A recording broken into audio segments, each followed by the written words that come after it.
Bar ku ji shawaran da Albani ba malamai shekara 10 da suka wuce. Da'awar ana yin ta ne kowace daidai da zamanin da ainihin ta samu kanta. Ku je ku koyi ilimi jama'a, kar ku zauna kawai ku zama tsofaffin jiragen ruwa, ko kun kasa ɗaukan kaya, ko kun kasa bari a sauke wasu kaya. Allah ya kiyaye.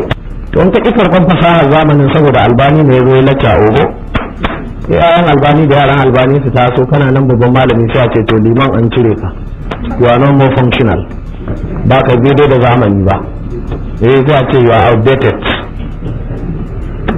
Gaskiya na gaya muku ba ai yayi ta faruwa. Ya kamata malaman Najeriya ku zamanantar da da'awar ku. Musulman Najeriya sun gaji da fadace-fadacen ku. Kusan dai in gaya muku wannan zakon yana cikin kowa, kawai a rasa wanda zai zo ya gaya muku ne. Ku rika buga mana misali da ayoyi da hadisi, ku rika yin mana karatu, mu gane yadda ake sallah, yadda ake azumi da yadda ake ibadan Allah. Kamar yadda malaman farko suke yi. Ita da'awa ana yin ta ne da gwargwado da zamani. Kuma mu san Qur'anin mu yana tafiya da zamani.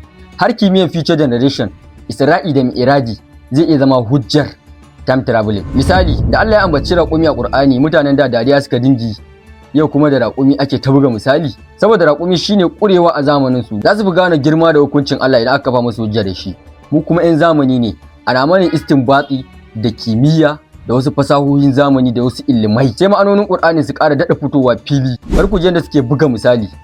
Sai su ce kun ga raƙumi ba wai kawai dabba bane, wata fasaha ce da ke nuna cikar ikon Allah da ke tafiya da kafa hudu. A ka'ida nauyin da raƙumi ke ɗaukawa kamata yayi idan an zo Sahara ya nitse a cikin Sahara saboda sirantaka na kafarsa. To daga ƙasan kafarsa wani shak zoba ne, anan nauyin ke tsayawa. Da zai sha ruwan kwata, kuka dan bashi lokaci, sai kuka zo kuka yanka shi. Ruwa mai kyau garau za ku gani a cikin shi. Haka matafiya suke idan sun ga gurɓataccen ruwa, su rasa yadda za su sai su bar shi idan ya sha, sai su zo sai su yanka shi, sai su sha mai kyan. Kuma su yi amfani da ruwan su dafa shi, kuma su sha su guziri. A Sahara ba kasafai ake samun ruwa ba ko abinci.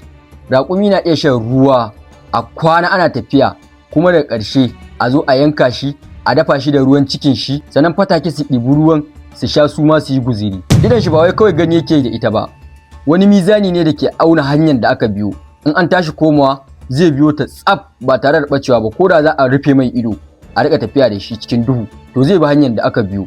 Sannan kuma idan ƙurar hamada ta taso, kowa zai iya rufe idan shi, amma shi yana da wani wafa da ke goge idan. Ana tafiya yana goge idan, yana wanke ta, ana cigaba da tafiya. Tozan raƙumi da kuke gani, idan zafin rana ya yawa, tozan ke zuƙe zafin jikin raƙumi. Idan dare yayi ya zo zai bacci, wasu ƙofofi suke buɗewa a tozan, sai zafin ya fice ta cikin ƙofofin. Afala yanzuruna ilal ibli kaifa khuliqat, a suratul ghashiyat aya ta 17. Allah madaukakin sarki ke cewa ba ku duba ku ga yadda muka halicci raƙumi, kawai ku tsaya ku tintintini. Haka ake buga misali har mutane su gane cikar kudura da iradan Allah, su gane buwayar Allah, su imani. Amma mu a nan kasar akwai wasu malamai, za mu sa musu Power Rangers. Sunan wa iya su kadai ne, fada kawai suke da 'yan uwansu malamai, kuma duk sun sa ma junansu sunayen banza. A madadin musulman kasar nan ba ma so ku ci gaba da fadace da kawo abubuwan da zai na raba kan musulmai. Mun fi son ku kawo mana abubuwan da zai amfane mu, kuma idan ba haka ba za mu canja ku da wasunku.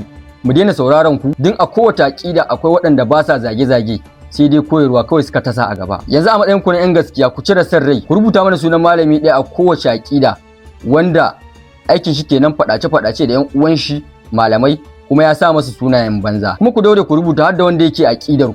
Ai mutane ba ƙarya za su maka ba, in dai malami ya ga sunan shi ya fito kamar su 500 a comment, to daga ya sani ya zama Power Rangers.